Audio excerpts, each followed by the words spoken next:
Toni-Ann Antoniato. Is it Antoniato? Toni-Ann? Is that how you pronounce your last name? Antoniato.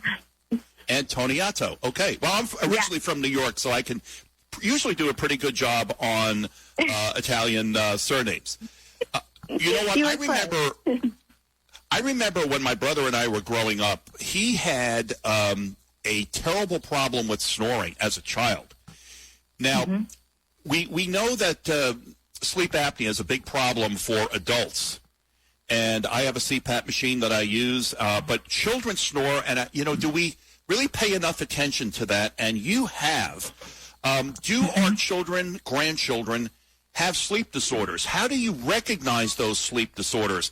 And it's something we really don't think about. Well, they'll outgrow it if they're sleeping at night and they breathe through their mouth, which I did when I was a kid. What are the warning signs for our children and grandchildren if we suspect that they might have sleep disorder problems as a child, which I guess will only get worse as an adult, correct? Absolutely, yes. It just continues to advance, and identifying it when they're young is key, because then we can get to that underlying reason of why they're presenting with these symptoms and fix them, so that way it doesn't advance into sleep apnea as an adult. Our guest is Toni-Ann Antoniato. Did I get that correct, Toni? Antoniato. Antoniato. Oh, man. You are a speech-language pathologist specializing in myofunctional therapy.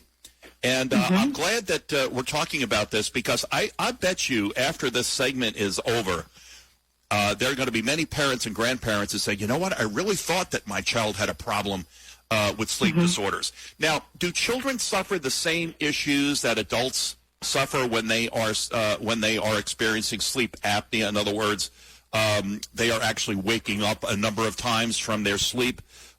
They are not experiencing the right kind of sleep, and then the similar problems such as an increase in carbon dioxide levels in the body occurs. Is it similar with children?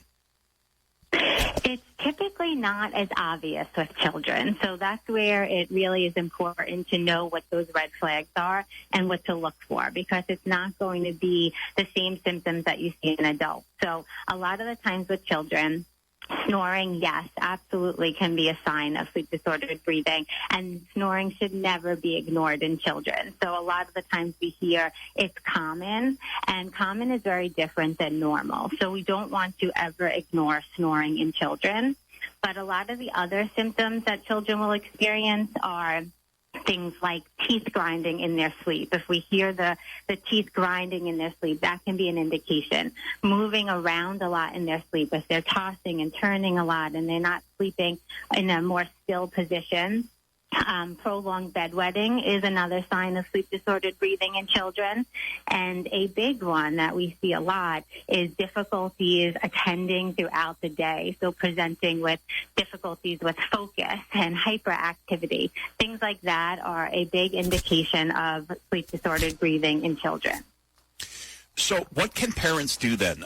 You're watching your child breathe, and you see that they're taking pauses.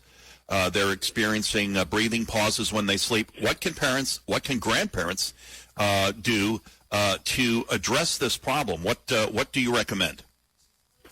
So I think you made a good point in that parents have that gut instinct, and I think that they should know to never ignore that, because that's always something, whether you're a parent or a grandparent and you're seeing something and you have this gut intuition that it's not normal, and you bring it to the attention of your doctor. And sometimes, depending on the doctor, it can be dismissed, and it could be said, well, that's common, they'll grow out of it. Exactly. But stick with your exactly. Right, exactly. Stick with that intuition that you are experiencing, and consult with a medical provider who focuses and specializes on airway health, because they're going to take a case history. They're going to find all those underlying red flags and point you in the right direction to figure out what it is. Is it enlarged tonsils and adenoids? Is it that Right. the tongue muscle is getting in the way of the airway when they're sleeping and they need to work through, tongue strengthening types of exercises and myofunctional therapy?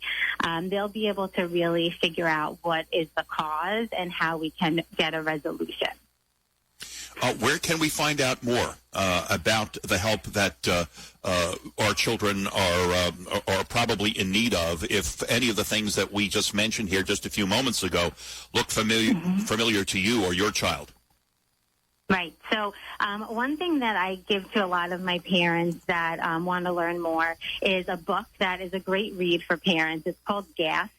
It's by two doctors, Dr. Michael Gelb and Dr. Howard Hinden. It is a great read and a good place to start also for a parent who wants to learn more. And then the other thing you want to do is find a speech-language pathologist that is trained in myofunctional therapy. They are going to be a really great resource for you in pointing you in the right direction and figuring out what perhaps that underlying reason is in terms of why they are presenting with those symptoms.